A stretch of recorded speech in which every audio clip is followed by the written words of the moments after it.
Bismillahirrahmanirrahim. Assalamualaikum warahmatullahi wabarakatuh.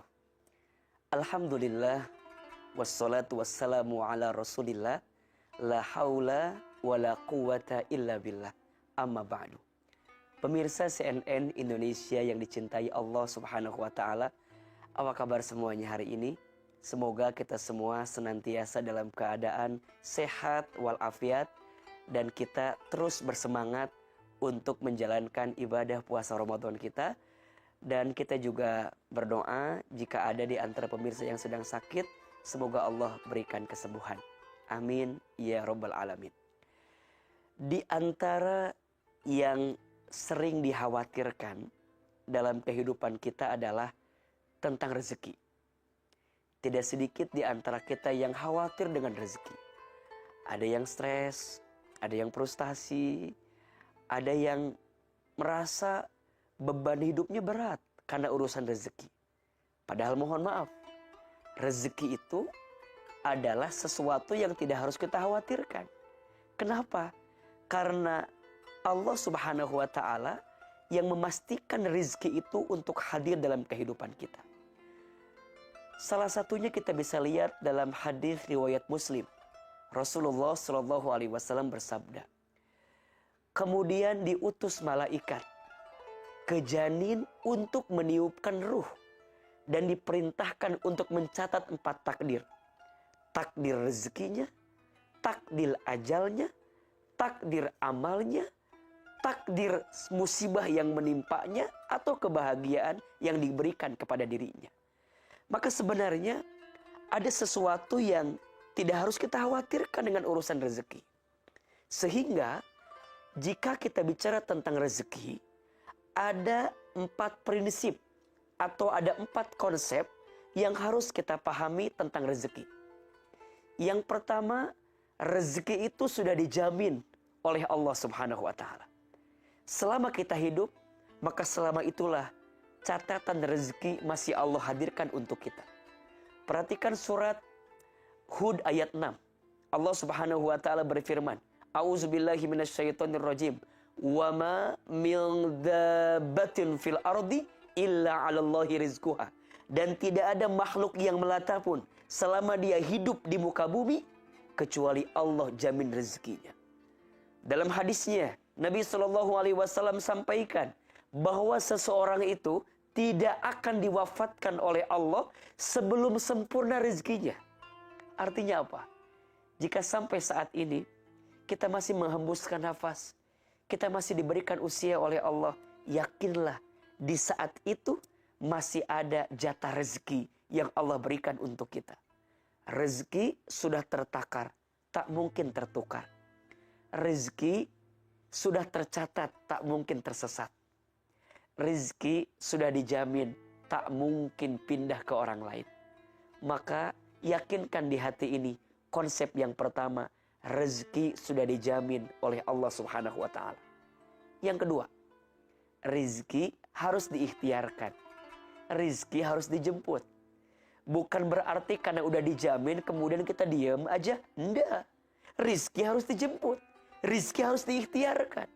Dan ikhtiar menjemput rezeki itu adalah perintah dari Allah kepada kita. Perhatikan surat Al-Muluk ayat 15.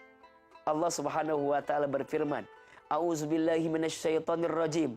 Huwallazi ja'ala lakumul arda dhalulan famshu fi manakibiha. Dialah Allah yang menjadikan bumi ini mudah bagi kamu. Maka berjalanlah di setiap penjuru buminya. Dan makanlah sebagian rizki yang Allah berikan kepada kamu sekalian. Wa kulu min rizki. Makanlah, ambillah, dapatkanlah sebagian rizki yang Allah berikan kepada kamu sekalian. Wa ilaihin nusyur. Dan yakinlah hanya kepadanya lah kamu kembali setelah dibangkitkan. Artinya apa? Saat kita berikhtiar, saat kita berusaha menjemput rizki, berarti kita mendapatkan pahala dari Allah subhanahu wa ta'ala. Ikhtiar itu kewajiban, rizki itu pemberian.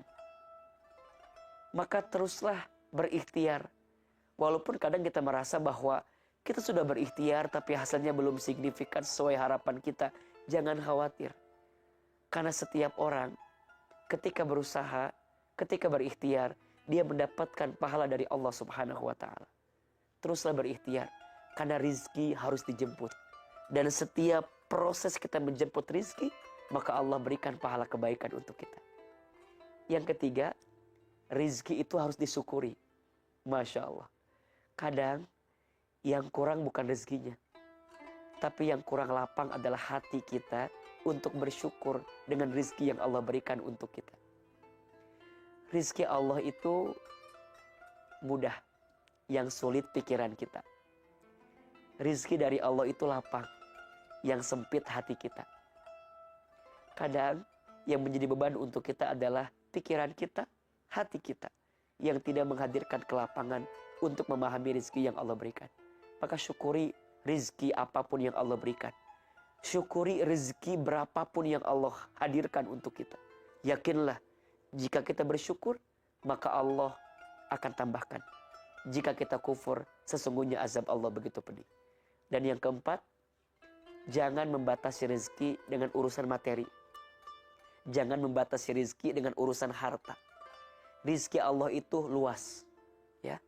Yang bekerja, jangan membatasi rizki dengan gaji. Karena gaji dengan rizki beda. Gaji terbatas, rizki tidak terbatas. Gaji ada tanggal bulannya, rizki tidak ada tanggal bulannya. Sehat itu rezeki. Punya keluarga itu rezeki.